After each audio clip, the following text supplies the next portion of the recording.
Hi, I wanted to walk you through putting images into the guides. I've done a search, so I went to the art and images on the Open Education Resource Guide. I clicked on Creative Commons. I have a guide here. I want to put an image here on nutrition. So I'm going to go to my CC search. I typed in nutrition to see what images would pop up. You can use, we are non-commercial.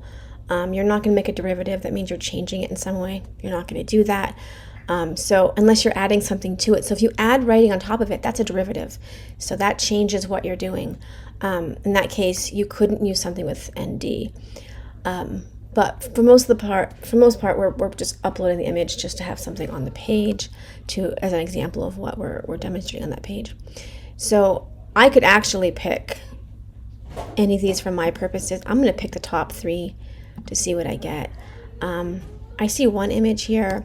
Let me click one more, share alike. There's images of plants. What I really want is something like this. So I'm going to go ahead and click on that image. Sometimes I've seen a button that you can actually download it, and it might be from the images website, and they'll give you different sizes and things like that. So if it offers that to you, you're going to want to really think about it, because the higher pixel rate, the better the image will be on the page, but also it takes up more. It's more data. So we don't want to have a lot of data, but we also want to have a good image. So kind of find something in the middle. You can also often right-click it and hit download the image. We'll say yes. Now I have that in my downloads folder. I find it easier if I share, put a name on there. I'm going to put it in CC. Now, something you can do also is you can hit copy here. You want to have this information right there.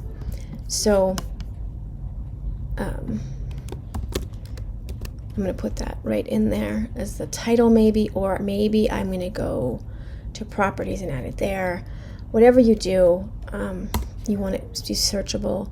You need to save that you absolutely want to save this part here, and then you want to have the where it's actually at. So I'm going to go up to my guide, and I'm going to click on here, and I'm going to make a space for it so I can delete it later if I don't like it. Probably will. So I'm going to go to rich text. I can add it there. There's a couple ways you can add these in, but I'm going to go to this, and I'm going to browse server, and I'm going to upload a new image because I haven't done it yet, and I'm going to type in nutrition. Sometimes my computer gives me a hard time. So, oh yeah, it's there. So I'm going to put an alt text here. That's really important. So you're just going to say image of food. This is so a screen reader can read it. For right now, leave that as it is until you see it. You can change the alignment.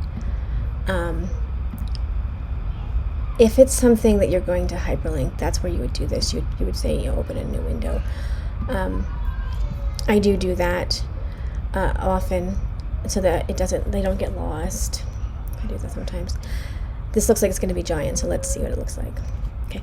When you're putting the images in there, because people are looking at these on mobile devices, you're going to want to have them as a percentage, not as a straight number. What I would do at this point is I'd get my cell phone out, and I would go to this page, and I would look at the image. I didn't check the pixel rate or anything like that on there, and I didn't adjust the images. When it's in these little boxes, it does, it looks small on the computer screen, but on a mobile device, it might be larger. So you would then want to jump in there and do that. But there's 2 ways of doing the attribution on this. I can either just go ahead and put it on the page. I can also grab this and shrink it, but I'm not gonna mess with the size right now. There's my URL. I've lost this because I copied the URL. So let me go back and get that. So I'm gonna put that there. It's really cool if you can also then hyperlink that. There it is. Sorry, it took me a second. What's there? So now it tells you where they got it. It looks a little bit funny here. I've had to go in and change the font in some of these, and that's important to do. But again, check it on your mobile device to see if it's my video's uploaded. So see if it looks okay. For right now, know that that's what you're going to do. I don't want to monkey with it right now, but that's how you should do it. You should not be going online and just doing like a screenshot of an image, because you're violating copyright. So if you want to put an image, you're going to want to do it that way. And again, adjust those sizes so that it doesn't show up gigantic on your smartphone. I also would then suggest not having a column over here that you have images on.